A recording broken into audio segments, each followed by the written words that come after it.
Hello there. It's time for Most Things Kenobi.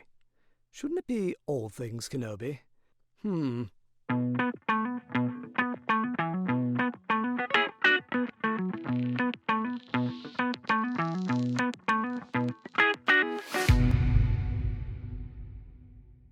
Hi, everyone. Welcome to another episode of Most Things Kenobi, a podcast about Obi-Wan Kenobi and all things Star Wars. I'm your host, Lauren. And I'm your host, Leanne. And I'm your other host, Obi-Wan Kenobi, or James Arnold Taylor. Take your pick. Or Jedi Master Plo Koon. Oh, even better. Or Rako Hardeen. Yes! No, we don't want Rako Hardeen, because we know what he did to Obi-Wan. We do know. Bad How man. about O.C. Sobek? Your Jedi resolve will get you nowhere. Leanne, it's your favorite. It's the Christopher Walken meets Al Pacino. I'm telling you, of all the characters. Oh, man. We're off to a smashing start. I've completely crashed your party here. We You're like, derail you were constantly. starting, it was all fine, and then I come in and start doing voices. You fit right in. Okay, good. That's kind of why you're here. Okay, James. good. Everybody, welcome the incredible, the man himself, Oh. James Arnold Taylor, a.k.a. every voice you just heard. But Obi-Wan to all of us. Hello Welcome to there. the show. Yes. Welcome to Most Things Kenobi. Although today will be even more most things Kenobi. Mostly Kenobi. Mostly. You know, can we just say, we never expected you to even send us one intro to the show. And you were so kind and generous that you sent us a bunch, and everyone just loves it. And Oh, good. it was such a treat. And you've just been so kind. And so Well, thank you. from Lauren and I, you're just wonderful. And Well, you're a thank you. friend of the show.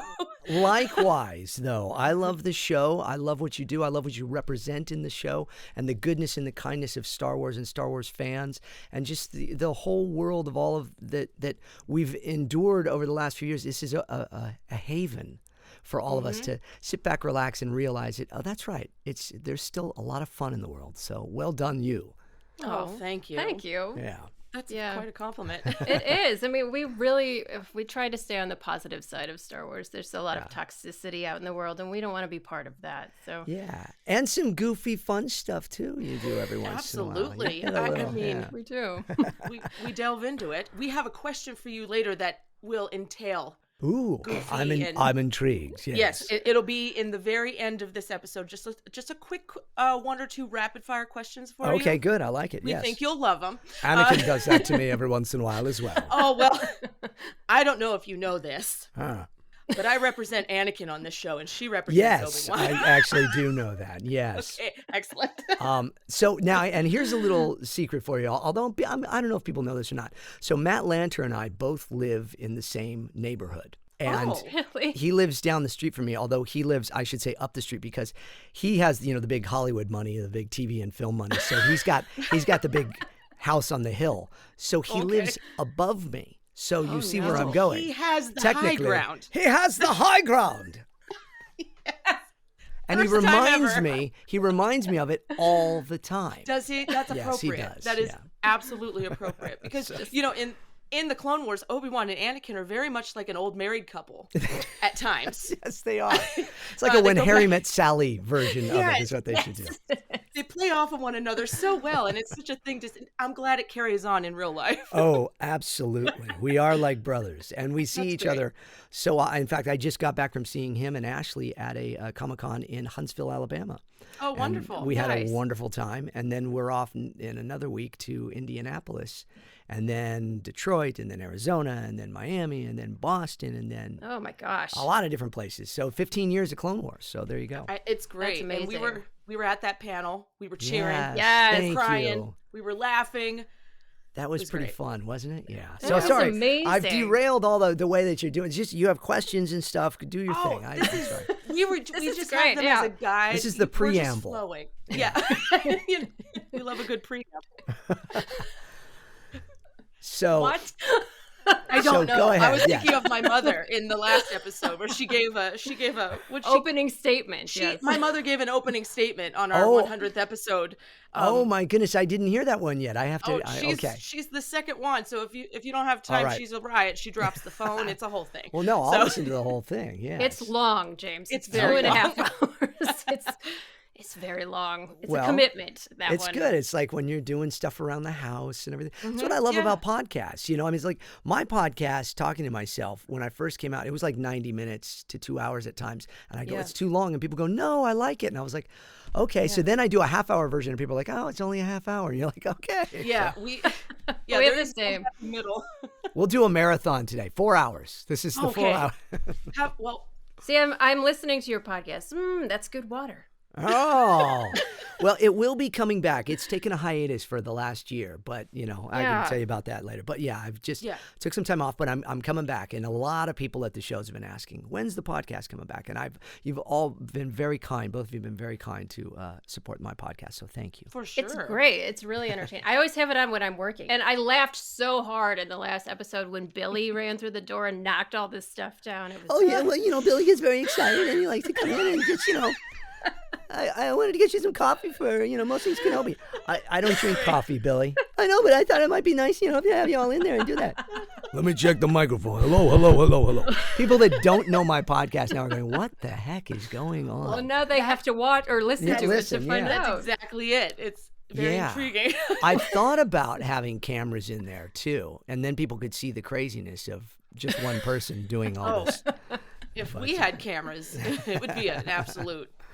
I don't know. People would tune out. Yeah, no. We have all kinds of things going on. My cat, number one. Her dog, number two. But yeah, they're our co-hosts. Now, tell me your cat's name and your dog's name. Clarence is my cat's name. I like that. That's a good name for a cat. Well, it's named after Bruce Springsteen's Clarence Clemens. Yeah. You got it. I'm a sax player, so Clarence Clemens was one of my heroes growing up. Yep. Yeah. Big man. That's awesome. And then your doggy's name is? Her name is Luna. Just like every dog on the planet right She's now. Sweet. That's a good Jedi name, though. I like that, Luna. So just a little celestial. Ooh, I like that. And Jedi Clarence as well. Yes. Jedi Clarence.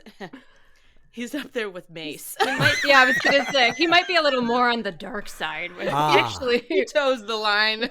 So this is crazy. Again, I'm going off on a tangent here, but we were at this Comic-Con and we had this question. Somebody asked Matt. Matt was getting pummeled with Anakin questions at this thing. But somebody asked this question I think you both might appreciate. They said, do you think if Mace Windu didn't die when Palpatine gets him, if he actually survived, like there's talk of, and Anakin knew that, would that have changed him going to the dark side? Oh, that's a really good question. Interesting question. It is. We should ponder that. What was Matt's answer? Do you remember? He said, we both kind of agreed. It's like, I don't think so. I think he was already too far gone at that point. But it was pretty it was, yes, but interesting thought to ponder. So yeah, we had one of our patrons in our 100th episode asked if Plo Koon had been in charge instead of Mace, would Anakin have had a better chance? Which I thought was an interesting question. That's an excellent question, and I'm biased, so I would say he might. Somebody asked me at this con, there were some in-depth questions here. Somebody came to the table and asked me, do you think if Qui-Gon had survived, he wouldn't have as well? Yeah, we You've have talked about this. Yeah, we get asked that all the time. It's a very interesting train of thought when you start thinking about all of the things, because Qui-Gon was such an interesting character himself with what he believed that the Jedi Council and it's completely different than everybody. Yes. Yeah. I think he may have held on to him longer. I think the slip was inevitable. I think that, the fall, I should say, was inevitable for Anakin. And it's the beauty of it, too, of the whole overarching arc of that storyline, and that Luke Skywalker really is the only one that could save him. I mean, to me, that's what means the most. But it's the beauty of it, yep. But, yeah, Plo Koon, boy, I always say that if Darth Maul can survive being cut in half by you-know-who. Right. Then Plo Koon could survive Order 66. But we're just waiting for it. We're waiting for it. Dave shut me down on that, though, at Celebration. I'm sure you saw. But, yes. He said George said no, but, I don't know. Well, George isn't in charge now. That's so we right. That's right. We don't That's what know I how wanted to Dave feels. say. But wait a second, Dave. You can just make it your own now. Come on. Yeah. Maybe he's just holding it close to his chest because he's so beloved. I know. Plo Koon, wasn't that what they called Luke when they were doing all Book of Boba Fett? And Yeah, they kept saying Plo Koon, and I was like going, oh, if only. You know, I always want to see, though, we only got a taste of it in the Tales of the Jedi. I want to see Plo Koon and Ahsoka and the whole training and that whole story, because Dave used to always sit and tease Ashley and I with little bits and pieces of that story that he had in his head of how those two really, you know, he mentored her and such. I think it would be a beautiful, even if it was just a hour-long special or something. Wouldn't that be amazing? I would love to see that. Voiced by, of a lot of course, people. Ashley and James Arnold Of Taylor. course. Yes. Of course. They'll get Ian McKellen and they'll, you know, whatever. No. It's not the same. It's not. It's Well, not. Thank you. So, okay. Ask me anything. I'm sorry. I'm hijacking it all. Oh no! We love it. This is the joy of it. It's so easy to talk to you, so it's quite nice. Good. I should say, since Yes. we're on the topic of Matt Lanter, I'm just going to get this out of the way. Yes. Here we go. I have to. Yes, And I I'm think sorry he's to dreamy. No, that's this not is it. Sorry. This is a legit question. And Okay. I was gonna ask Matt at Celebration because we were gonna meet you and then him right next Oh, to yeah. you. It's all good. So if you get a chance to ask him, that's fine. But I want your opinion since you're here. Uh-huh. You know the cadaver arc. How could you forget, right? Yes. Anakin is whispering to the queen something. Mm-hmm. We don't know, but it makes a bird blush. And I have been dying to know what on earth could he have actually? one Well, Anakin Skywalker say to this queen to make a bird blush? I can give you the sad reality question or answer to it in that I take was in the studio when it all happened, but in that a voice actor whispering is just so it's he didn't really say anything, but there was joke of what he actually said, and then we probably made Matt blush when we were all giving him a bad time. Oh, so what was that? What exactly did you say, Anakin? That is my number one question. He did something like, well, I can't, kiss and tell. I can't, or whatever, as Matt would do. But I do remember that specifically. That's funny that you would. That's Nice. a great. I'll ask him. I will ask him at some point. Yes. That's very kind of you. It's been bugging me. I just had a thought for the first time ever, Leanne. Maybe the bird blushed because he wasn't that smooth. I mean, because that's the other thing. It was pretty embarrassing in Attack of the Clones. Yeah, Anakin is Anakin at the end of the day, right? So it could go either way. The bird is our only indicator. So, anywho, that's out of the way. On to Obi-Wan, because that's why we're all here. Oh, sure. Okay. Mostly Kenobi. Oh, yeah. So our first question is, I'm just curious, when you first started voicing Obi-Wan, you were obviously voice matching to begin with, but then as time went on and Clone Wars evolved, you were able to really take on the character in your own right and develop him. So I was curious what the process was like of taking a character that already existed. He had like a spirit and a character developed by other actors, but then you made it your own in your own right, which was beautifully done, by the way. Oh, well, thank you. It is one of those things that you get used to as being a voice actor. You're called to do that a lot. Especially myself. Most of my work has been doubling celebrities, through the years, from Michael J. Fox. Whoa, wait a second, Doc. Michael J. Fox to Christopher Lloyd, great Scott, Marty, to Christopher Walken is crazy, whoa. To Ewan McGregor. And so originally it was very much, of course, the movies were still being made. Attack of the Clones had just been made. And then Revenge of the Sith was in the process of being made when I came in as Obi-Wan all those years ago. 21 years ago now, I think it was. It's amazing. Because we started the micro-series a year before it actually came out as well. So it's love that series, maybe going by on the way. 22 years. Yeah. It's a joy. Yeah, thank you. I love that too. Well, although I always joke, I'm sure you've heard me say before, it was so short, it would take me longer to park my car than it would to go in and say the lines. I'd say, what was that? That was Anakin. Anakin? Anakin. And then that was pretty much it. But So it was, when I first came in, it was very much, well, you are doubling Ewan McGregor. And so just whenever we need something, which I'm used to doing, Captain Jack Sparrow, or for Johnny Depp, or just Johnny's regular speaking voice, or the Mad Hatter, or, Willy Wonka. So I'm used to doing that. So I was like, okay, I'm just filling in for Ewan. And then it evolved into this cartoon, and then it evolved into video games, and then it evolved into Clone Wars, all this time later. So I was, I'm used to being asked to do that. But then when it came in and I knew that it was a Clone Wars cartoon and a Star Wars cartoon, my two worlds collided. But then something happened while we were making Clone Wars that we all know now, not the microseries, the regular Clone Wars. Dave Filoni comes in one day and, and he's saying very early on, probably third or fourth episode, and he's saying, George and he were having a conversation about this and saying, look, Ewan McGregor will never play Obi-Wan Kenobi again. Little did they know. Right. Or, Hayden won't play Anakin, or, all these characters. You guys are the representation of these characters now, so take them and make them your own. So it was really this shift.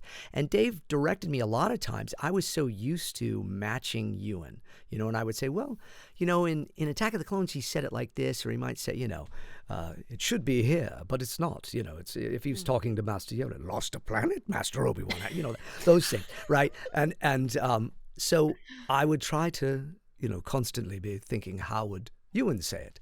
And Dave would go, no, James, just do it how you would, how, so he would pull me away from what my instinct was in matching Ewan and say, what would your Obi-Wan do? So that was a wonderful thing to have. And I then try to pay homage. I'm the third a lot. I'm the third Leonardo the Ninja Turtle. I'm the third Fred Flintstone, and I'm the third Obi-Wan Kenobi. So Three times the star. Yeah, I try to then combine them. So these aren't the droids you're looking for. And, the Force is what gives a Jedi his power. I like to take a little of that and take a little of Ewan and combine them both, because I was struck the first time. I remember watching Phantom Menace in a theater, and he opens his mouth. I have a bad feeling about this. It's not about the mission, Master. Something more elusive. And I went, my goodness, he's doing a young Alec Guinness. I mean, the way he bent his words and all of that, it was beautiful. So I thought, okay, I'm doing Ewan McGregor, doing Alec Guinness, doing Obi-Wan Kenobi. So, and then Ewan, yeah. And then Ewan, I heard him saying, on a show that he watched the movies and then he watched the Clone Wars to get the voice back. And I thought, well, that's funny. So he's watching James Arnold Taylor doing Ewan McGregor, doing Alec Guinness, doing Obi-Wan Kenobi to get Obi-Wan Kenobi back to do it. So there you go. Great Scott, Marty. And you got to meet Ewan at boy. Celebration. How was that? After 21 years of doing this, I finally just said to somebody, I said, look, we're right here. I mean, like, his booth was down from mine. And I said, is there any way I can just say hello there? And this gal, Ryan, who is wonderful, who was giving me a bad time the whole time at the show, she's like, yes, absolutely. So she just made it happen. And then Jackie, one of my folks over at the management company that I work with, she called Ryan. Ryan called them and said, yes, he's having a photo op right now. Let's go. And so they pulled me out of it. We were doing a photo shoot with Matt and Ashley. Like, come on, let's go. And they run me over there. But it literally was like, if you've had that experience at the photo ops at a Comic-Con where it's like 5 seconds and you're like, okay, smile, boom, done. I was the same. And I was trying to be respectful too, because they cut me in front of people. And I was like, I don't want to be the guy that gets cut, I didn't want to cut in front of people for the picture, but I went in and I said, hello there. I'm James Arnold Taylor. I do the voice of Obi-Wan in the Clone Wars. And he said, oh, yeah, great. And he was so sweet. And then he said, I've been having to squeeze my name under yours all day on autographs. I'm like, I'm sorry. If people tell me that you're going to, because most of the time people would come in and say, like, what they'll do is they'll bring me a pop and they'll go, can you sign on the side? Because I'm going to get Ewan to sign on the front. And I'll be like, okay, I get it. Bigger name, I get it. Okay. But I guess I found out that somebody had me sign across a whole thing of Obi-Wan, and then they had him sign it afterwards.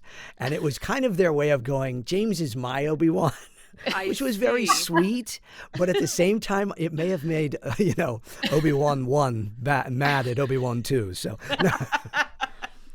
anyways. I think when we saw the picture, we were just like, everyone was so excited that the two worlds finally came Yeah. together. Yeah. in a And sense. it's crazy that it would take that long. I was at it was the 35th anniversary of Empire Strikes Back, and we were both at it. It was a red carpet event, and I'm on the carpet, and I'm signing an autograph for a little kid who's this big Obi-Wan fan, and then the kid looks over and goes, "It's Ewan McGregor!" And then it was like a cartoon where, the dust goes, and I'm left completely alone.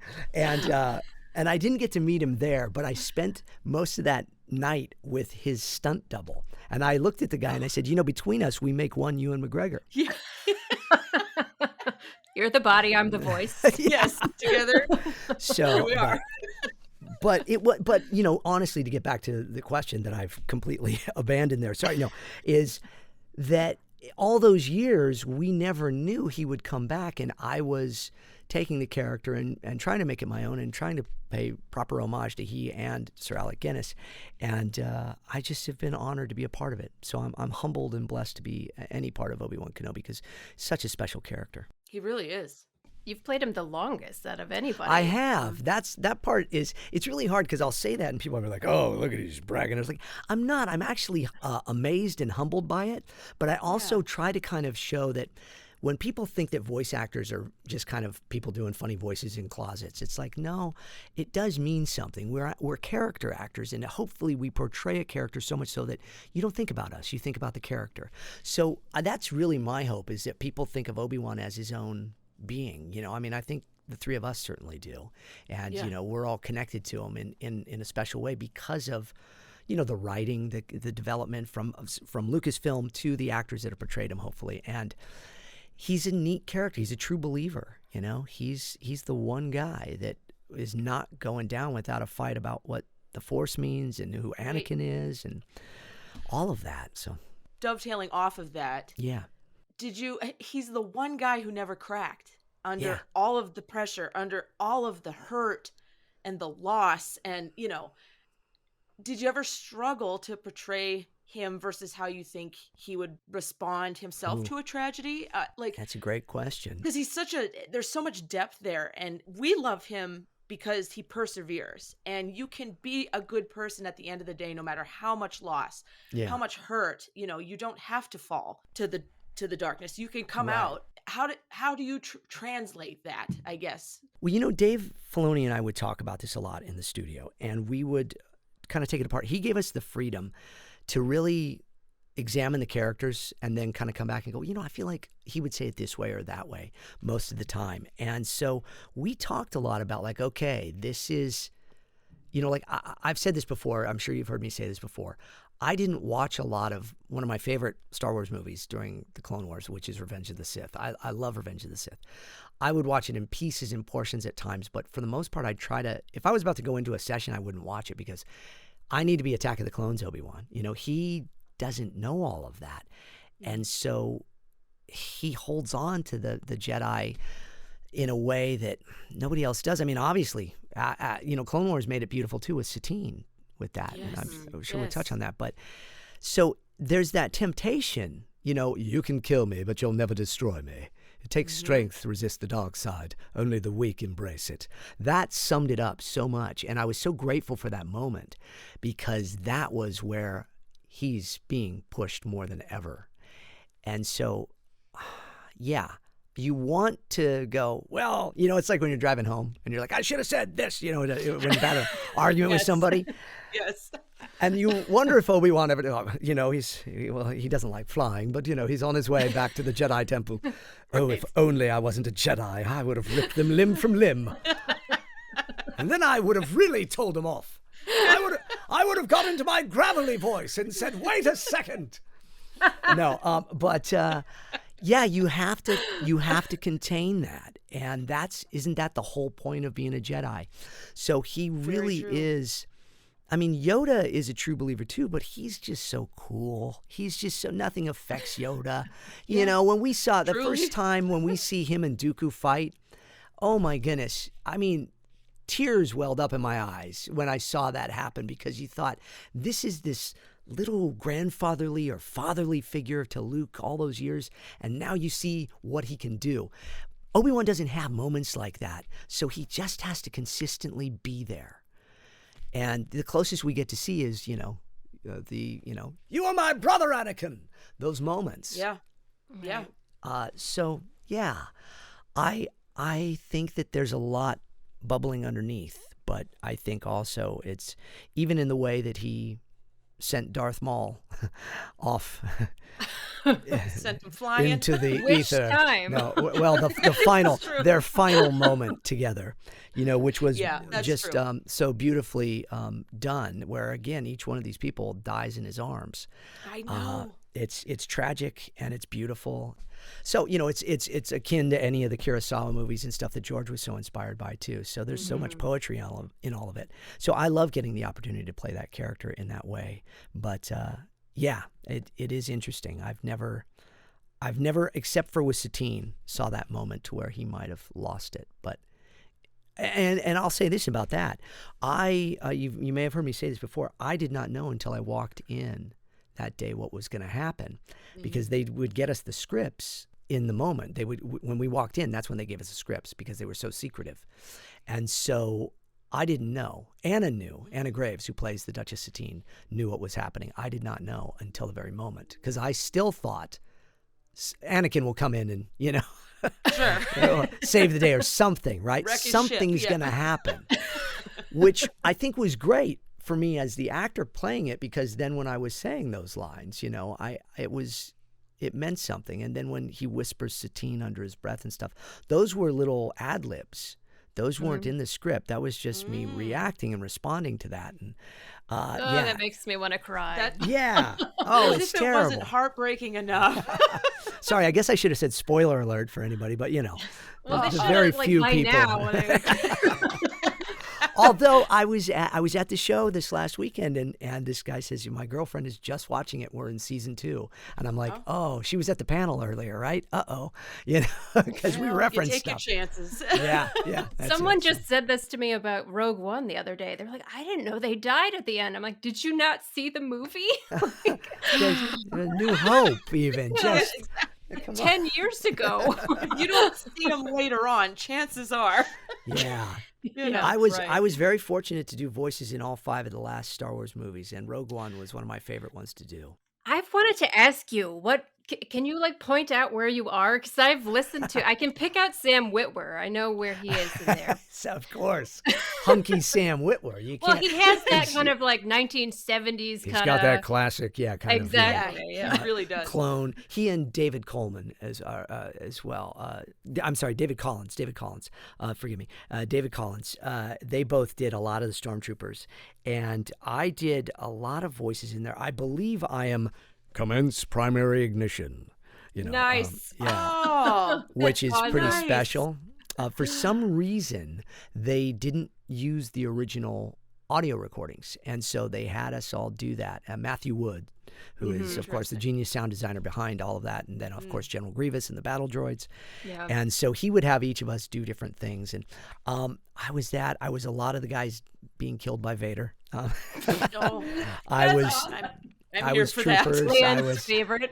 I mean, my voice is throughout the whole movie. So essentially what we would do is they'd bring us in a few months before the movie would come out, and we'd go through the whole film in a day or 2 days. Sometimes it would take 2 days for these films. And we would, there was a group of us, and it was usually Sam and myself and David Collins and Fred Tatasciore, who's a brilliant voice actor, and all these other folks. Tom Kane was always there with us. Nice. And Vanessa Marshall was there, I think, maybe for Rogue One, but certainly for the last Skywalker films, the last couple.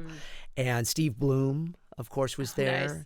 And so it was all these. And so the other thing we would do, you have to really listen. I don't know if you can hear it at all, but they'd have us do okay, you're in a room and there's like the casino scene in was it Rise of Skywalker? No, it was Last Jedi. Last Jedi. Yeah. Last Jedi. Sorry. And I was the little place your bets, the little guy on the table. Yes. But so they would have us do these alien sounds and things, and you line us up, and then each person steps up to the mic and does 5 seconds of Walla, what we call Walla. So it would be wah, woo, da, da. So we would take our names and put them in. So I would go, was that Sam with and I would sneak Sam's name in there. And then he'd come out and go, James Arnold Taylor.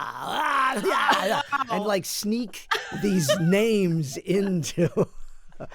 So if you listen carefully, you may hear some of that. We're going to do that like immediately afterwards. Yeah. As if we need an excuse to watch Rogue One again, which we love here on this, show. It really, really is the brilliant one there of combining the worlds in a way that no other film has been able to do, I think, so far. Andor, I think, is doing a pretty good job of that as well. But yes, I love that show. But that scene with Vader at the end of Rogue One, they kept that for the end of the day. And everybody was literally choked up watching it. It was so powerful after, especially somebody like myself that, I'm an old man, ladies. So I was around when Star Wars originally came out. And we, my impression of Darth Vader holding the guy up and, where are those plans? That was my first experience with Darth Vader. So it immediately put me right back there, and that's the moment just before that. It's like, are you kidding me? Come on. It's crazy.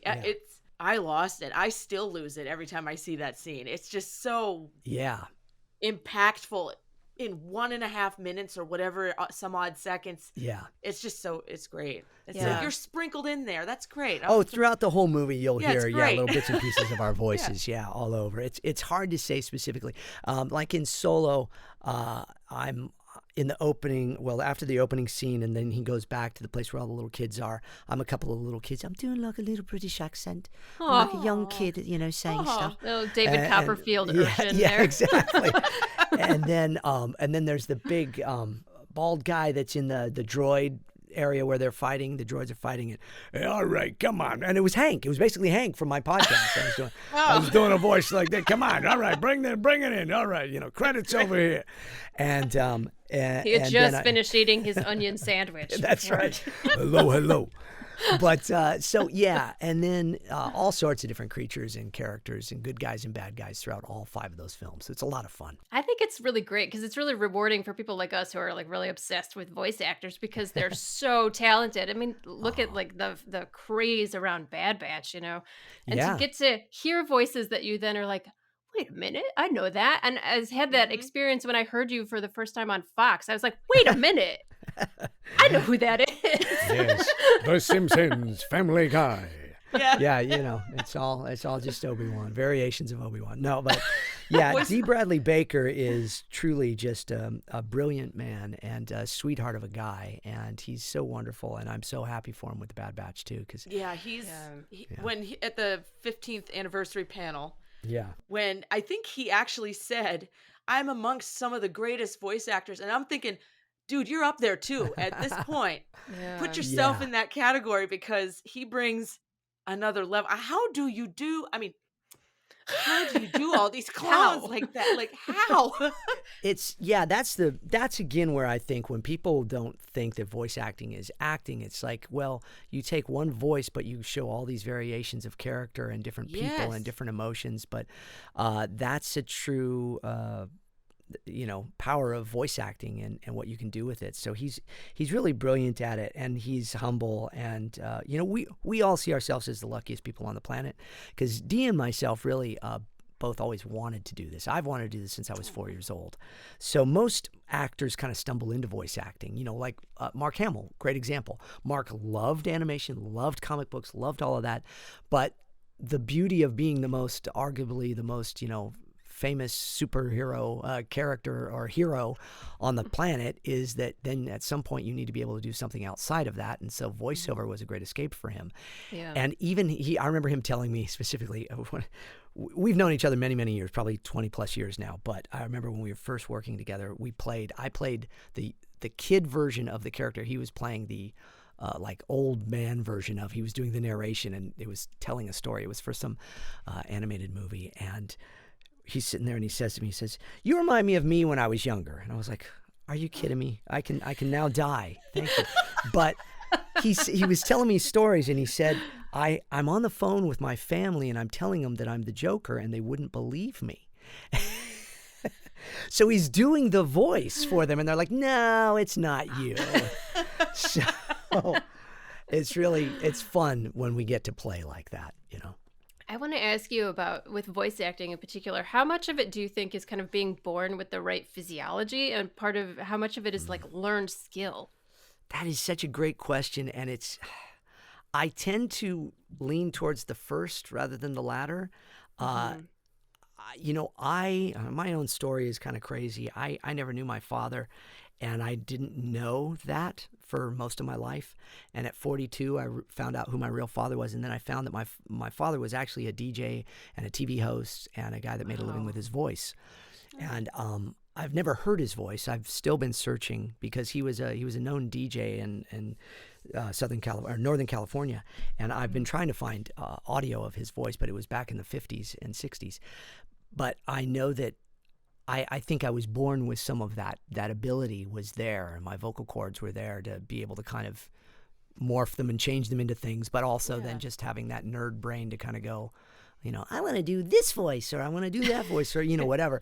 I see the person in my head, and then they come out of my mouth is pretty much how it works. So if I'm thinking of Hiccup from How to Train Your Dragon and Jay Baruchel, who I've been the voice of for all the years that that's been out, I picture Jay. I don't picture James. And then he comes out of my mouth, and that's the way it works. That's amazing. But so I think you have to be born with some of that ability, but the acting skills and stuff certainly can be learned, because I know a lot of people with wonderful ability, flexibility of their voice, but they may not have the acting ability. And then they'll take classes, and then they'll get better, and they'll go, okay, and then they kind of find that. A lot of that is coming out of your shell. But people like Dee and myself have no inhibitions about it. We don't care about making a funny face or looking silly to get a noise out. I mean, if you've seen Dee Bradley Baker perform, he pulls from all sorts of areas. And it's amazing to watch. It really is. But and he says you have to dial in your uvula, which always sounds a little wrong, but he's of course right. So I've seen his name in credits for movies where he just does the animal voices or animal sounds, and how do you even, like, I don't know. Yeah, all of us have a couple little creatures in us that we can do from time to time, but Dee and Frank Welker, who was before him in this, and Frank is still out there doing it. He's Scooby-Doo, and he's Freddy from Scooby-Doo and all of those. And pretty much in every Disney movie ever made. He was, remember the sand in Aladdin at the opening that comes up and turns into like that tiger or the lion there. And who are you? You know, and all that. That's Frank Welker, and he just has an amazing ability.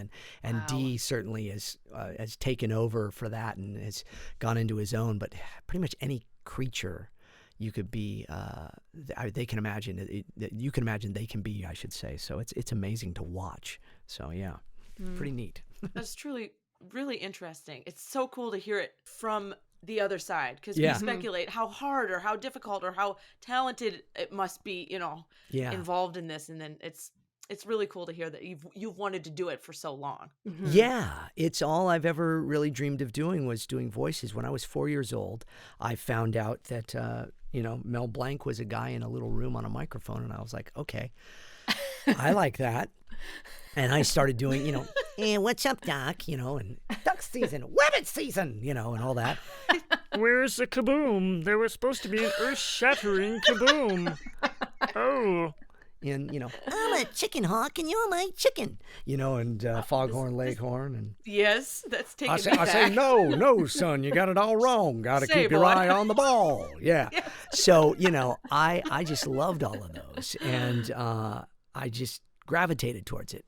And, you know, I do think that there is a portion of that, like, you know, like somebody that is into science, they gravitate towards those things, or math or anything, you know. So I think you're born with a lot of it. I think it's beautiful that a lot of people love voice acting now and want to do it, but it can water down the market. There's I watched a movie years ago, Play, Pause, Rewind, or something to that effect, about art. And with all of this online art and all of these things, it's wonderful that it's out there and it's more recognized, but it's sad because a lot of it gets watered down and the real talent needs to still rise up.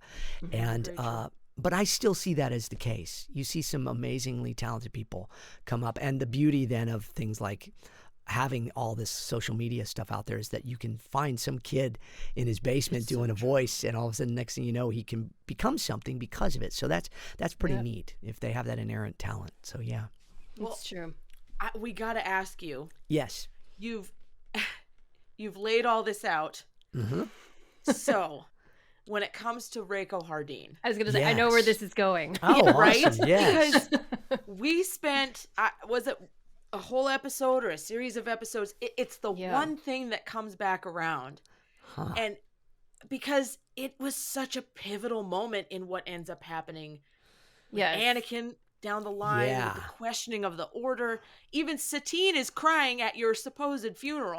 Yes. That wasn't a funeral at all. We never elaborate on this, but yes. We are going to get to Satine. We are getting to Satine next. But Rako Hardeen. Yes, Rako Hardeen. Well, first of all, I had no idea that was you the first time I heard it. Well, so there's a story behind that, too. I don't know if you've heard, but neither did George Lucas, and that was intentional. So George said, I don't want James to play Rako Hardeen because I don't want their voices to be similar in any way. And Dave, God bless him, knew that I could do it. And so he was like, no, don't worry. So I come in that day and I get the script, and we get it as, I'm in the lobby looking, and I'm like, oh gosh, there's all this Rako guy. Am I Rako? Okay, I'm doing all this. And I had a particularly bad day with my allergies that day. And so my voice was naturally deeper. And so here's the crazy thing. That whole episode, I voiced both Obi-Wan and Rako, and I had to come back in and redo most of Obi-Wan's lines in that episode because I had such an allergy-sounding voice.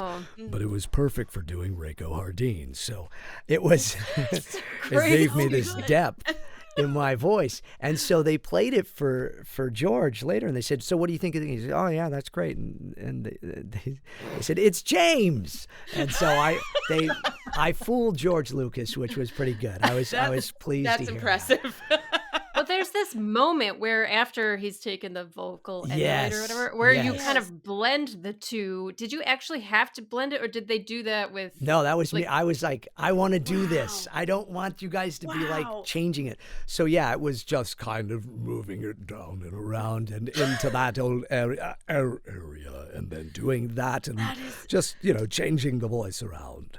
So yeah, it was. And then the trick was and I've heard the two of you talk about this before too. The trick is when it's Rako, but he's Ben, he has to have some of Ben's stuff. So what I would do is I would hear it in my head like Obi-Wan. So, hello, this is Ben, and he would say that. And then I would say, hello, this is Ben. And so there's a little of him in there. So that was the trick. It's amazing. Thanks. Gosh, not just like vocal, but mental elasticity required to do that. It's crazy. Yeah. It was a lot of fun. And it's just one of those characters that I think would be fun to see more of. That character is. What happens to him? The arc is... It's all over the place. First, you're bald. We didn't even get a chance to digest that. Yeah, the beard. And then how long did that take to come? Because the next episode, and said, the next episode, and I'm going to come back and I'm going to have a full beard and hair. It's going to be fun. Right? The Force. You just use the Force. That's right. That's what we've been going with. I willed it to come out. Yes. There's just so many things in that whole arc, and it's such a surprise because it's so. The puzzles that they have to get through, and he still relies, and that's what gives him away. He relies on his kindness and the teamwork, and we have to get this done together and helping one another, and it gives him away in the end. But it's the mental gymnastics. Yeah. Well, and another question Matt got at this last con was, do you think the death of Obi-Wan, that fake death of Obi-Wan, scarred Anakin and created some of it as well? I was like, gosh, I hope not. I'm sorry. How was my funeral? I just remember that, But Satine was tore up. Okay? Yeah. She was in shambles. Pretty cruel joke. I will say this. I don't know if I've shared this before with y'all, but when we did that episode, when we recorded, Matt always stood right next to me. And then so it was myself and Matt and then Corey Burton, who is Cad Bane and Count Dooku and Zero the Hutt. He's a legendary voice actor. He's amazing, amazing. In fact, if you watch Ted Lasso, he was just on the last episode of Ted Lasso. His voice Oh, was all right. featured really? highly. Yeah, it was really. He does classic.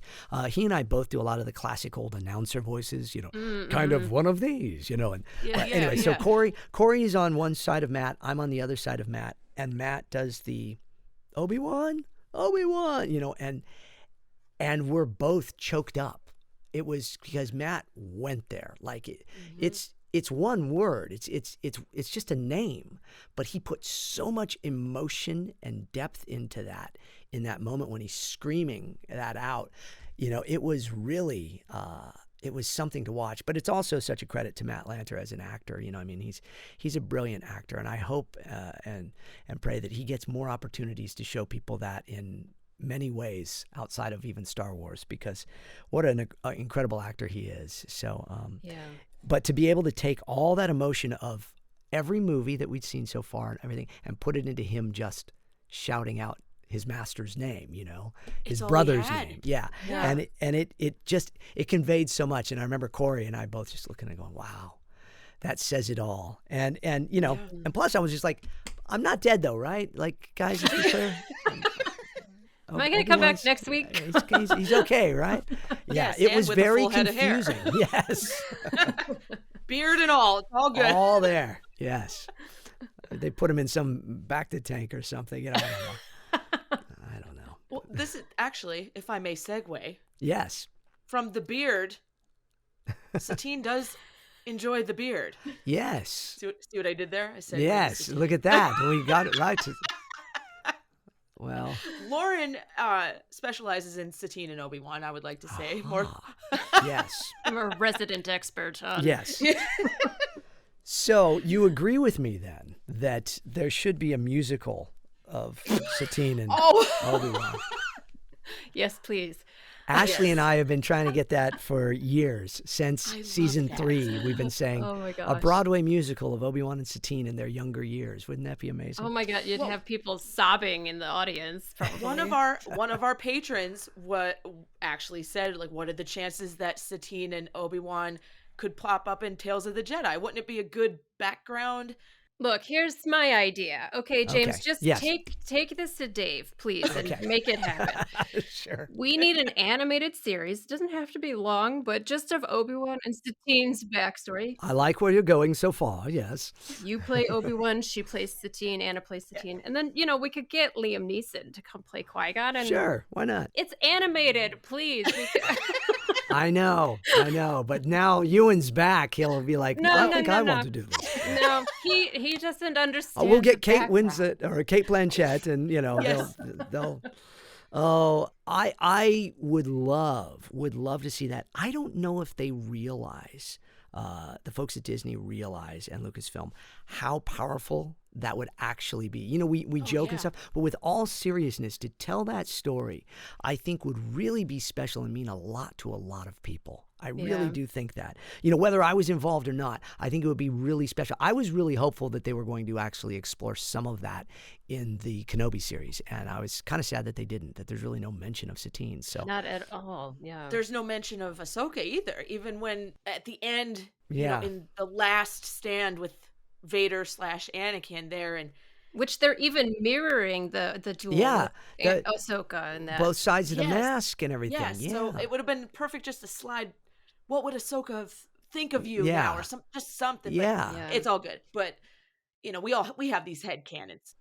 It's just leaving room for it to expand in the future. So. Yeah, I hope they see the power of that. It's tricky because there are two different worlds there. There's the animated world and there's the live action world, and never the twain shall meet a lot of times in the bigger scheme of things. And so I hope that they really see how much people would love to see that. Even, gosh, there's so many things they could do with that and just open it up in many ways. But I think, like you're saying, an animated series would be the most, I think the best way to do it, because it would pay proper homage to the fans of Clone Wars. So, yeah. I think so too. Plus, we would all love to see the actors back together. Like it would be really special. We would too. Yeah, it would be neat. There's so many different ways you could tell that story. Literally can't watch The Lawless without crying. Every now and then I'm like, I'll just watch an episode of Clone Wars with dinner. I'll put that on out. I'm like crying into my plate. It's it's really hard because people will ask me, what's your favorite? And I will say that it's bittersweet, but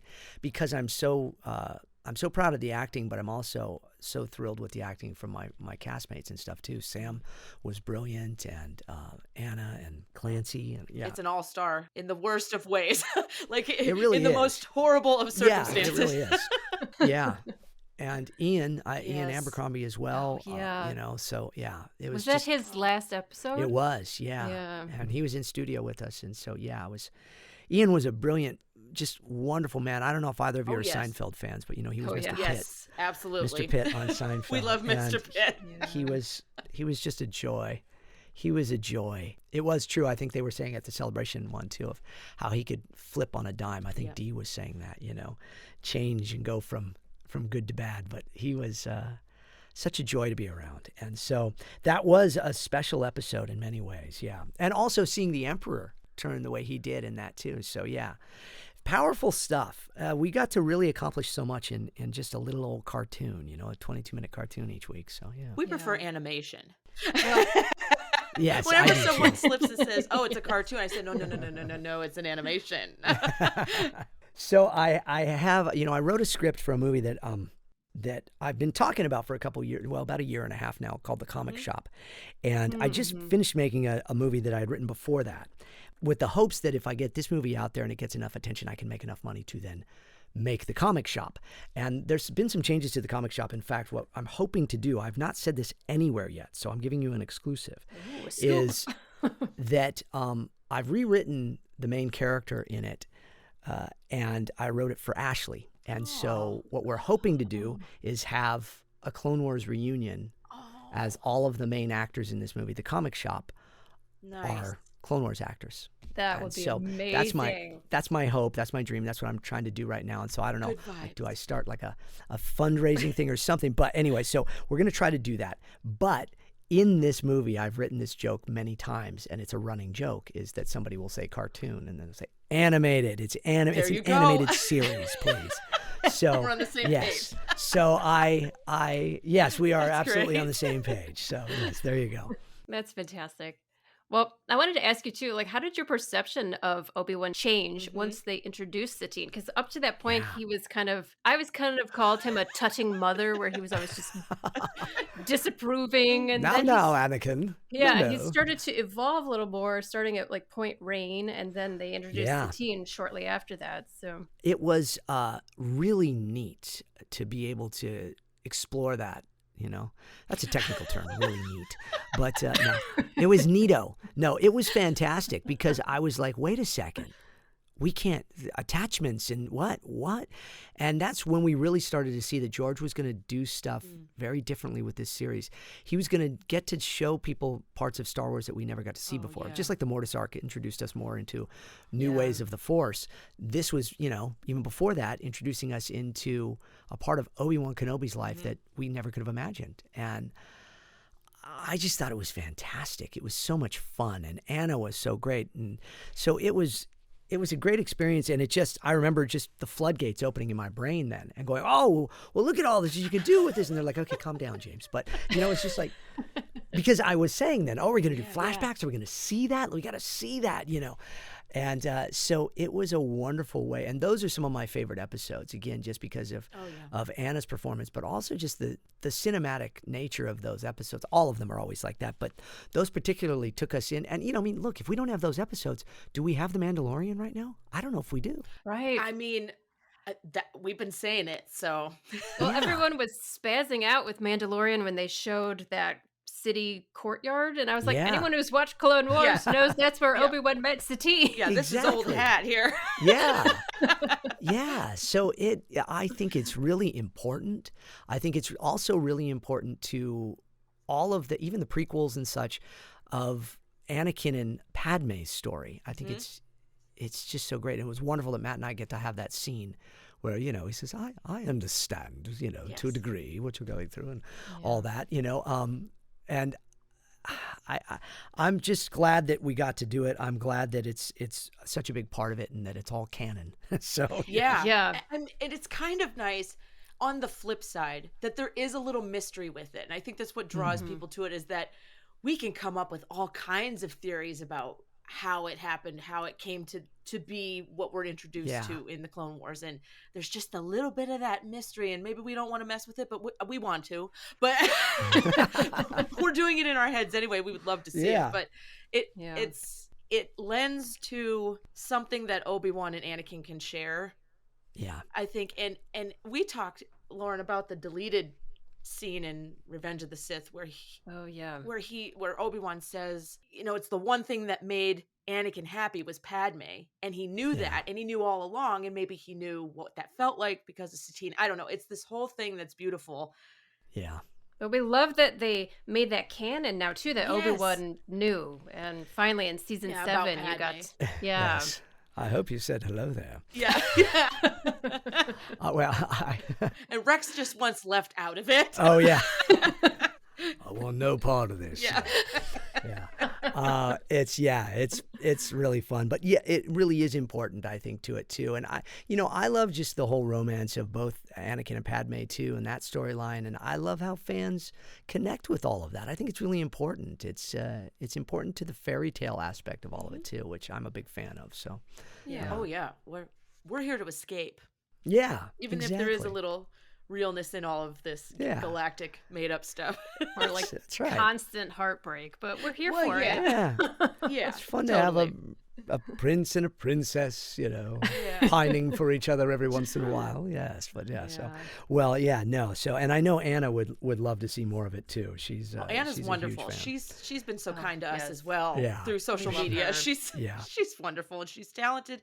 I'm telling you, it's a talented group. It is. We are so fortunate to have so many amazing voice actors in that. And we're doing another show soon, I think in Indianapolis.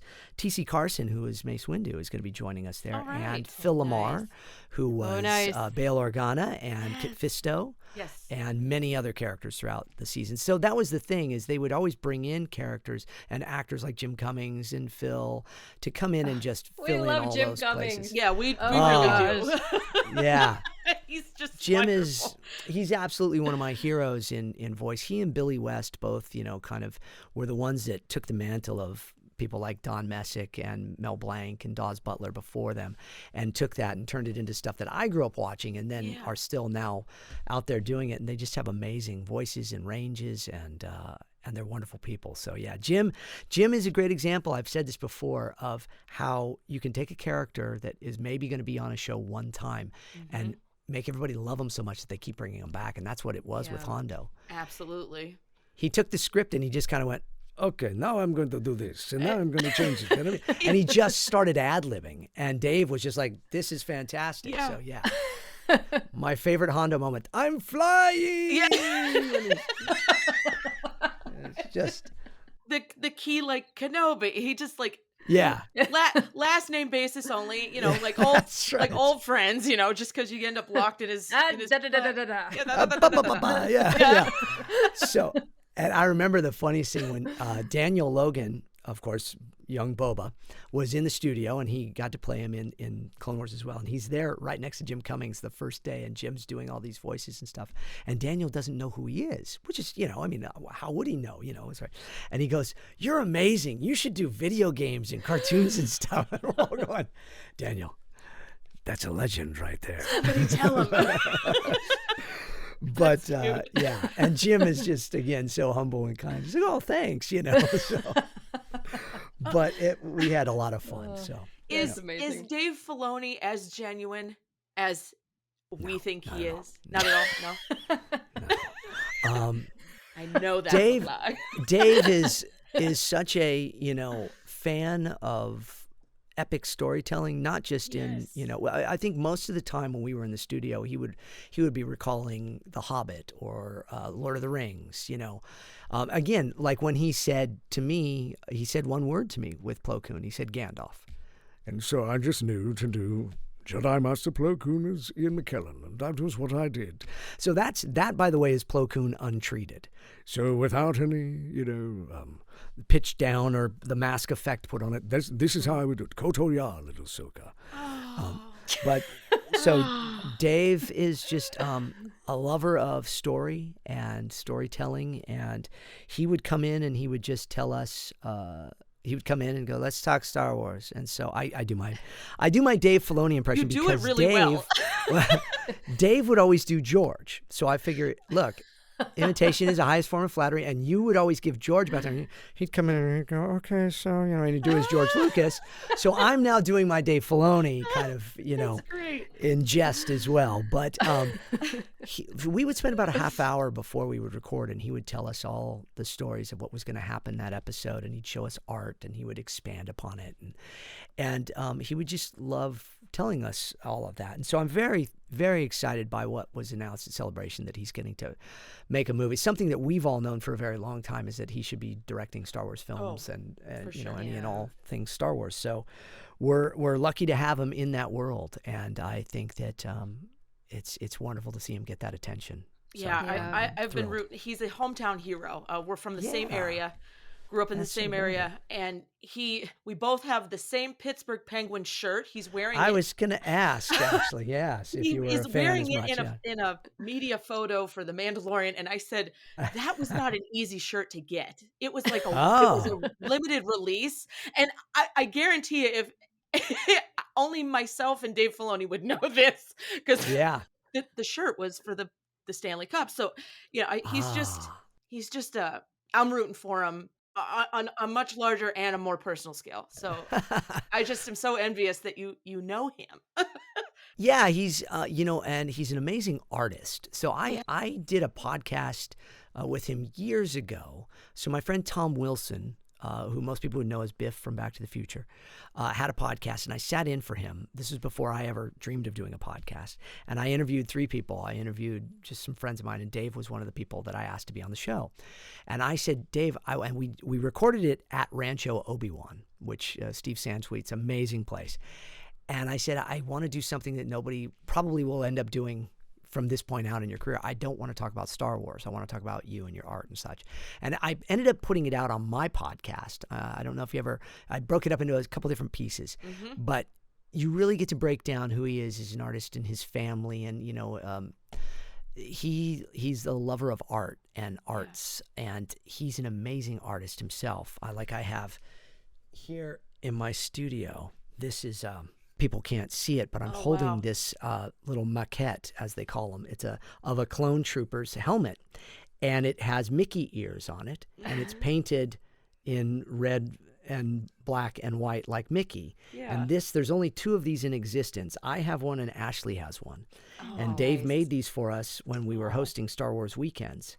And he did them in a couple minutes. It's just he would doodle things while we were in episodes, and if it was a Plo Koon Ahsoka episode, he would draw pictures of little baby Ahsoka and Master Plo, and then he'd taunt us with these things, and so all of us have little doodles of Dave's. That's great. That, tucked away in files and stuff that he would just sketch and do. So that's amazing. I as an artist myself, I just love that part of it, and I would love to see, if somebody were to make a documentary about Dave Filoni ever, I would love to just have it really be about his love of wildlife, the wolves, of course, that he's so passionate about, and his art.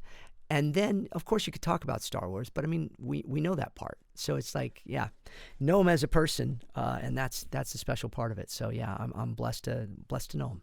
That's why I always said, if he wants to talk hockey over Star Wars. Yeah, well, see, that's the thing. He will talk hockey over Star Wars. He will. I'll have to just sit here and watch, because I don't know anything about it. Me too. I don't know. So yeah, I never connected on that level. What were you going to say, Lauren? I'm sorry. Oh, just that I loved that interview you did with Dave, because thanks. Yes. I loved hearing his background with art, because watching Clone Wars, there's certain cinematography that I always thought reminded me of Baroque, like Caravaggio painting, the lighting. And then in your interview, he said, I think it was your interview, he said he studied Caravaggio in college. And I was like, well, that makes sense. Yeah.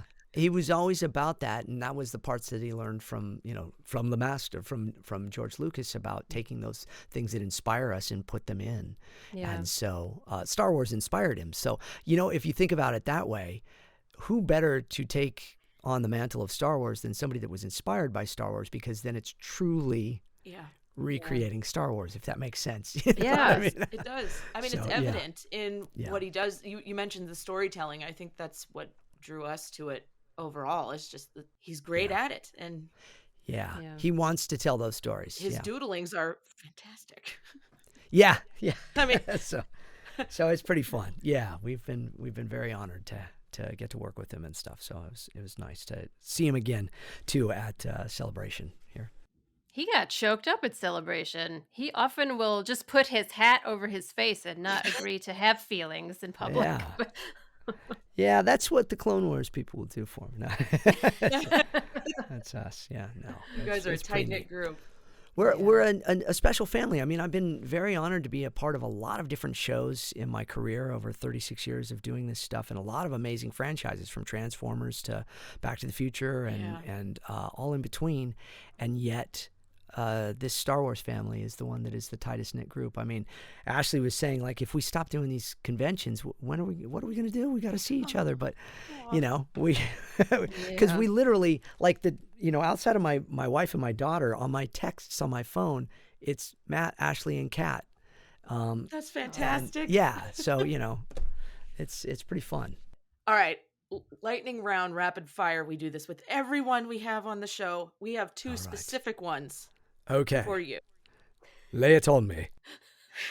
This question. Of these, which is your favorite Obi-Wan hairstyle? Padawan, mullet, Clone Wars, or the Kenobi series? You may be biased, but I will say Clone Wars because it's the most controlled. okay, yes it is. The amount of hairspray I have to use at the Jedi right? Temple. You that one, yes. the little piece that dangles. one, Yes. yeah, the one Perfectly. little I try rogue to keep piece. it to Yes. myself, yeah. And we know you're a Jedi. We know your powers as Obi-Wan. Yes. But you, specifically, James, if you were in Star Wars, what special power would you like to have? Oh my goodness. Any power. Even ones that may not be created yet in the Star Wars universe. The ability to make a perfect meal for each person that comes in. Like Willy Wonka with chocolate. I love this answer. I would want to make their dining experience wonderful. I love that. That's amazing. Yes.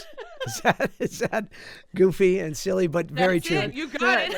I always said that if I wasn't an actor, I would have been a chef. I love cooking, and so I do all the cooking in my house. So, You know yeah. that I've always said if Obi-Wan wasn't a Jedi, he'd be a baker. Honestly. So this is all very full circle for me. Yes, make little snickerdoodles and things. Yeah, like just a loaf. Crunchy on the outside, soft on the inside. But soft and yes. Like Anakin. So crunchy on the outside. Crispy. You should. Oh, Crispy on the outside. crispy. I'm sorry. I'm sorry. Yes. Okay. Now I've got to see, and people will do that now. Now we're asking people to send Chef Obi-Wan pictures now, right? Great. I love it. If I could do anything artistic like draw, I would send one of him holding a fresh baked loaf of bread. I'm gonna guess some of your listeners will go ahead and do that now. Okay, so we'll have to start true. that. We're counting on them now. We have a few. Yes. Yes. Well, James, what can we say? Right, Lauren? I mean, this is a Yeah. dream come true Thank of you We ours. so could much. say hello there and never stop. I was going to People say, ask me that. Yeah. how if many times have you been asked to say it? I mean, Well, I need to start making like videos at the cons of people saying hello there, I guess, because everybody comes up and I always say it first. Yes.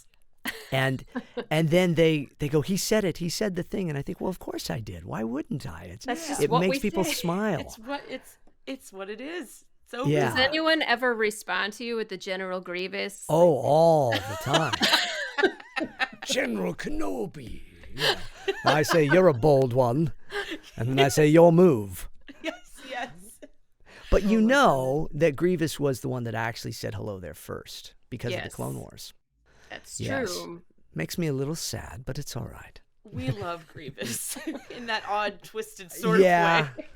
We had such a great time with Matt being at Celebration, and we're like trying to get him to go on the road with us and do more of these shows because he is such a funny guy and an amazingly talented man that has had an amazing career. I can't wait for the documentary on his life because, he grew up with learning from Ben Burt, who is just the master and all that. So, but he is a really funny guy. He's got a great sense of humor. And so the two of us in a car riding back to the hotel from the things is always an experience. Just a whole thing of fun going on in there. Yes. So now I so look forward to many years of Most Things Kenobi. Oh, but you're so kind. and if there's any other things I can do for you all, you have to let me know. And if there's any little, Kenobiisms that we haven't recorded before, you let me know. And we'll do them again. Or maybe all of the folks listening can say, what would we like Obi-Wan to say? And we make it exclusive to your podcast then, yes. Yeah. Thank you. We can That's definitely very bring kind. that up. That's Okay. James, you're just a dear. Thank you for being such come on, good thank friends you. to us. Absolutely. If you need unpaid extras for your Okay. Well, if we get this comic book one done, we really do want to have as many fans and friends in there as possible. We're professional nerds. Shout outs. Yeah, so yes, we'd have to have it like the podcast on a screen behind somebody at one point, and then whatever. I want to try to put as many Easter eggs in it as possible because Oh boy. there's not a lot of movies that are out there that are that. And so that's what I really hope. And that's what I tried to do with the script that I wrote, was really have it really for the fans. And because it's going to be shot in a comic book shop, I want all the art to be actual fan art.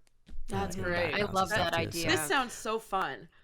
Yeah, it is a fun little movie. It's about a voice actor that is named J.A. Christensen that nobody's ever seen. And so it's kind of homage to all the voice actors. In the very beginnings of my career, I actually tried very hard to not have anybody see what I look like. And that lasted till about Final Fantasy X came out. And then people started, wanting to interview me and stuff for that. And then Clone Wars, of course, messed that up entirely. But yeah, I've always loved the mystery of like, what's the person that does all the voices look like and stuff. And so that's what it's about. It's about this group of fans that kind of live in this comic book shop. It's like Cheers at a comic book shop. That's cool. And they conspire to get this guy to come to the comic book shop for a signing. And so that's the new storyline of because we put a couple of trailers out about it. But yeah, so I think it'll be fun. So hopefully we'll get that movie made in the next year. Ashley said that she has time next year. So I said, okay, then we will try to get it made and try to get it. That's amazing. Because I also want to show everybody what a tremendous on-camera actor is. She started as an on-camera actor. Yeah. And she is really funny and talented and a wonderful actress. So I would love for her to star in a movie and have her have that opportunity. So that's what I'm really going for. That's wonderful. Yeah, we love her, and we have faith in her. That would be wonderful. Yeah. She's so adored. It's pretty special what she's done with the community and Sure in creating clothing and all of that as well, Yeah. So yeah, but I'm a big fan of all my castmates. So. Well, whatever project you ever have going on, if you ever want to promote it, we will help you with that anytime. Well, thank you. Yeah, so I just finished a movie called Hidden Blessings, and it's a movie I wrote 5 years ago, and finally just decided to shoot it on my own with my friend Matthew Buds. And he is a great guy, and so the two of us made this movie literally just in every corner of my house with a handful of actors that we found, some really talented young actors we found out here in Tennessee where we live, and put it together, and it's getting a lot of really good attention from the people that have seen it. I've put the trailer out. We're hoping to get distribution for all the music. Now, I used some music from a band called Jars of Clay, and I had the opportunity to meet the lead singer of Jars of Clay, Dan Hazeltine, and turns out he and his son are Clone Wars fans, so that was good. Oh, so nice. so we ended up hitting it off, and we've been talking about it. So I'm trying to acquire all the rights to their songs, and once I do, then hopefully we'll get the movie out there and distribute it. And I don't know exactly how we'll do it, but it'll be out there soon. But it's about a painter, and this painting and this gal that finds it, and there's questions of whether or not this man is possibly maybe her father or whatever, and then she stumbles across it's shot as a documentary. We did that out of the fact that was the easiest way to shoot a movie when you don't have a huge budget, but also I'm a huge fan of documentaries. And I hope that some people will watch it and go, is this real? Is that guy real? You know, and so it's a lot of fun. It has a lot of ups and downs, a lot of drama, but a lot of sweet moments in it too. And so hopefully it shows people another side of old Obi-Wan as well, too. Of course, So, yes. but I have my Obi-Wan beard in the movie, so that's excellent. and I do sneak in a lot of Obi-Wan Easter eggs in there too. Oh, nice. Yeah, got to satisfy those fans, right? That's right. Yeah, and the podcast is hopefully coming back here very soon. I'll record another episode soon. But I had taken a break from podcasts for a while, so yours is the first I'm doing, but I am doing a friend's podcast. That's first episode of it in a couple days, where they take Disney rides and they Star Warsify them. Star Warsify? Yeah. Interesting. So we'll be doing that. I think I chose Pirates of the Caribbean, and so that sounds like fun. Yeah, I've ridden that. I'm interested to hear how this gets Star Warsified. Yeah, and now if you go to Disney World and ride on that, yes. I am the voice of the skull. Yeah, so my best friend Really? who lives like 40 minutes from Orlando. Okay. We go there constantly, every single park. He's filling me with facts. And that was actually one fact I gave him. So look at that. Yes. Dead men tell no tales. You sent me video of you on the Rise of Skywalker or whatever that ride Rise is. of the Resistance. Yes. Yes. Lieutenant Beck. Yes, and I was So like, good. that's James right there in your video, right? I have a bad feeling about this. it was so that ride is something. But yeah, that was my homage to actor John Hurt. I don't know if you know Harry I love Potter. John You know, Hurt. John Yes. Hurt. And I had been his voice double for many years. And when he passed, I thought, it'd be great to do like a little homage to him. And so Lieutenant Beck is, a cousin of Admiral Akbar, I imagine. Wow. And Now that he's you're right saying there. that, my Yes. brain, that's John Hurt. Yes. great. Harry Potter. Yes. So, But anyway, so there you go. So, well, I'm sorry. I'll just keep going and going if you don't stop me. So, I mean, we if we had all day, we would let you keep Yeah. going. well, we'll say that we'll do this again sometime, and then I we'll like that. and maybe we'll do most things Plo Koon. I like that too. A new twist. Or I'll bring a guest like Catherine Tabor or Matt Lanter or somebody next time, huh? That would be amazing. Don't forget, I have this question for Matt. Yes. If he needs any nudging, tell him there's a very important question I need to answer. I really was going to ask him at Celebration, but it remains a mystery. Matt is so funny because he'll go, gosh, I don't remember. He doesn't remember anything, but I think it's convenient sometimes that he doesn't remember. I had a picture pulled up and ready because I said if he tries to... Yes. Yeah, I was going to, the scene. Anyway, I'm Okay, that person. good. But do you have any other projects you want to talk about before we let you go? Oh my goodness. Well, like I say, the films, thank you for letting me plug those. And always people can go to my website and stuff. And please subscribe to my YouTube channel if you get a chance. It's James Arnold Taylor. Look it up and find it. I'm so close to 100,000 subscribers. I've been We got to close get you that button. for so long. And but other than that, I'm trying to think of other things that well, there's a show called The Garden from my friend Butch Hartman that he created, and I play Lenny the Lion in that. There's a new cartoon. Most of these are like toddler shows and like young kids shows. That one is, and then another one called The Dead Sea Squirrels that was made by the guys that did VeggieTales. And I actually play the bad guy in that, which is kind of fun. Okay. I don't usually get to play a bad guy, so that was fun. And then there's some other things. I'm trying to think of other little projects. There's a couple others. There might even be one or two that I'm going to do some on-camera work on. So, cool. Yeah, so I'll start popping up in more ways. But thank you for asking. Exciting. Well, thank you so much for all of the kindness you've always showed us and for making time to come on here. I know you have an extremely busy schedule, so we appreciate you. The life of a Jedi is always on the move. Yes. Always on the run, always on the go. And you decided to stop by and speak to us. We're humbled. Thank you. Oh, well, thank you. Truly. Thank you. Well, may the force be with you both, as I know it is. Yes. But, Leanne, please stay on the light side. I will. Don't worry. For now.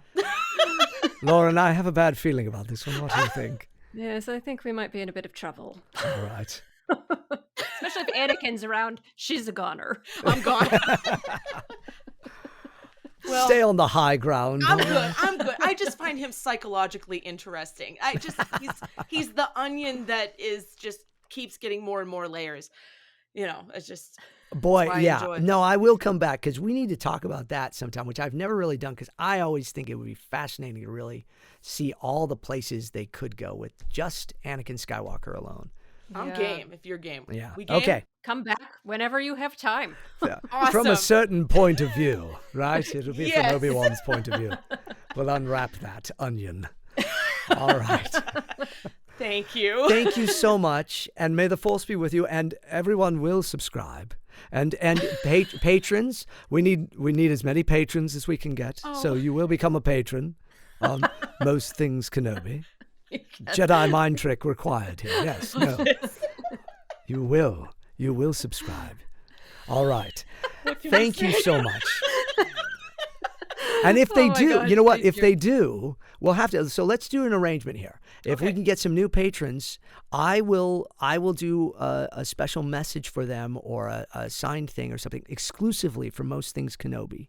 All right. my gosh. All right. And the three of us will work that out, and you'll talk to my wife. She'll figure it out for me. She figures everything out for me. My lovely wife, Allison. But so yes, let's do that. Okay. So we'll say that right now. If you become a patron, then I know that seems like bribery, but it's not. There'll be. not. We'll just say there'll be some special Obi-Wan stuff for you. All right, for the next 10 patrons. All right. Thank Love you. it. You're amazing, James. Yeah. Thank you. Oh, okay. You're just so Good. kind. Thank you. Absolutely. All right. Well, may the force be with you all.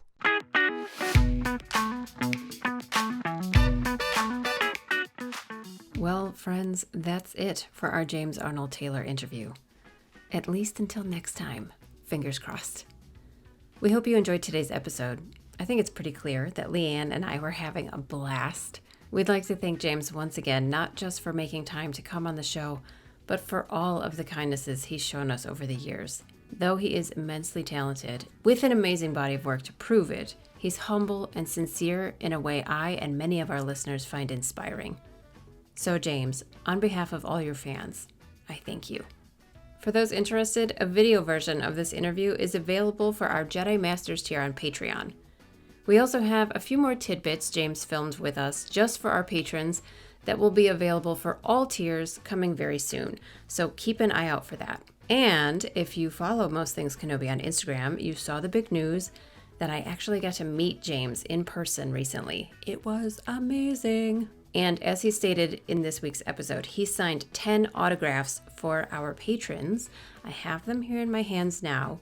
So we'll be running a giveaway on Patreon very soon. Stay tuned for more details. If you aren't already a patron, please consider joining. We have tiers as low as $3 a month. And not only do you get access to fun extras and an amazing supportive community, it also helps us produce this podcast, which hopefully you enjoy and love. On a different note, we will be taking next week off, our first break in 2 years. So no new episode will drop next Tuesday, but don't worry, we'll be back the following week with a fun conversation about the Twitter controversial Grey Jedi. Thanks, Michaela, for the inspiration. Thank you so much for joining us here on the Most Things Kenobi podcast. We appreciate every single one of our patrons and are grateful for your support. If you would like to support the podcast and become a patron, head over to Most Things Kenobi Patreon. As always, you can follow us on Tumblr, Twitter, Instagram, and YouTube, and don't forget to subscribe on your favorite podcast player. If you enjoy our podcast, feel free to rate us on Spotify and Apple. And if you need just one place to find all of these, head over to mostthingskenobi.com. So until next time, my space twin, may the Force be with you. Always.